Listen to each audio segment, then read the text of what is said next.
Bonjour mes chers développeurs, bienvenue dans ce deuxième tutoriel sur Vue.js 2 et cette vidéo sera sur l'instance de Vue.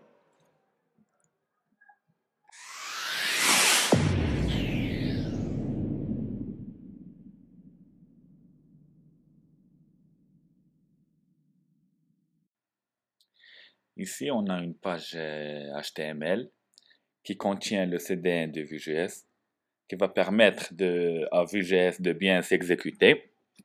Ensuite on va créer un nouveau fichier qui sera nommé app.js et qui contiendra le code Vue.js. On le nomme d'abord app.js, save. Là, dans ce fichier, on va mettre le code Vue.js.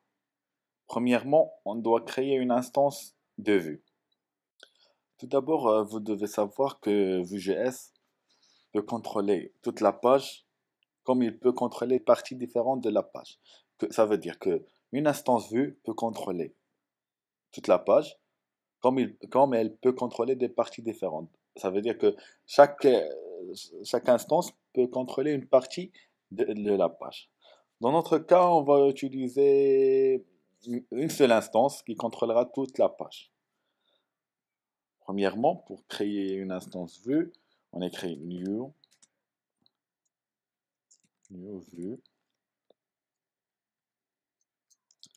parenthèse, l'accolade.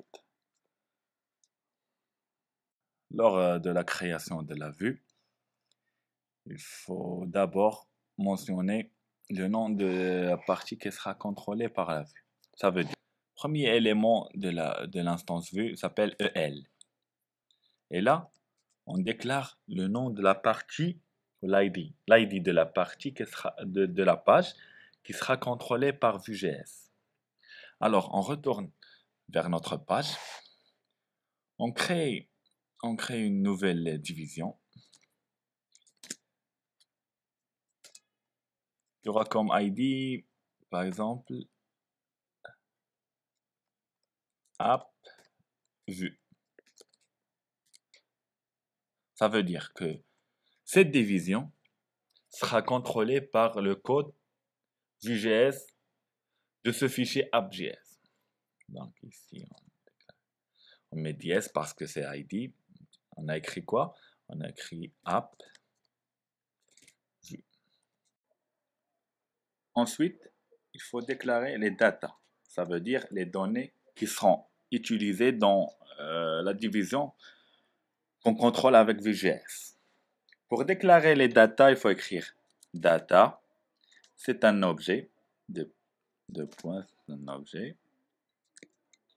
qui contient des clés de valeur. Par exemple, on va écrire nom comme clé et qui aura comme valeur Ayoub.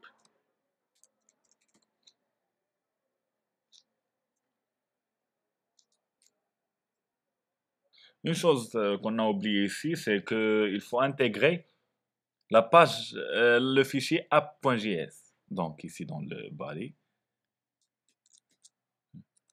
script, source,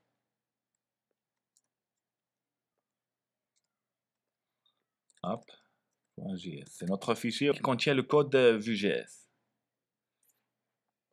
Alors, on retourne dans notre division, on met un H1. Et là, on va utiliser l'attribut qu'on a déclaré dans le data, qui est le nom. Ça veut dire quand je vais mettre ici, et toujours on met les données entre double accolade. Donc ici, si j'écris non, lors de l'exécution de cette page HTML, dans ce H1, il sera affiché quoi? Il sera affiché Ayoub. Et voilà, après l'exécution sur le navigateur, on voit que Ayoub apparaît dans la page. Et non pas double accolade, non. Si on retourne au code, on regarde qu'ici, il y a double accolade, non. Mais dans l'affichage, il y a Ayoub. Ça veut dire que Vue.js, ou la vue qu'on a créée dans app.js, a bien remplacé l'attribut nom par Ayoub.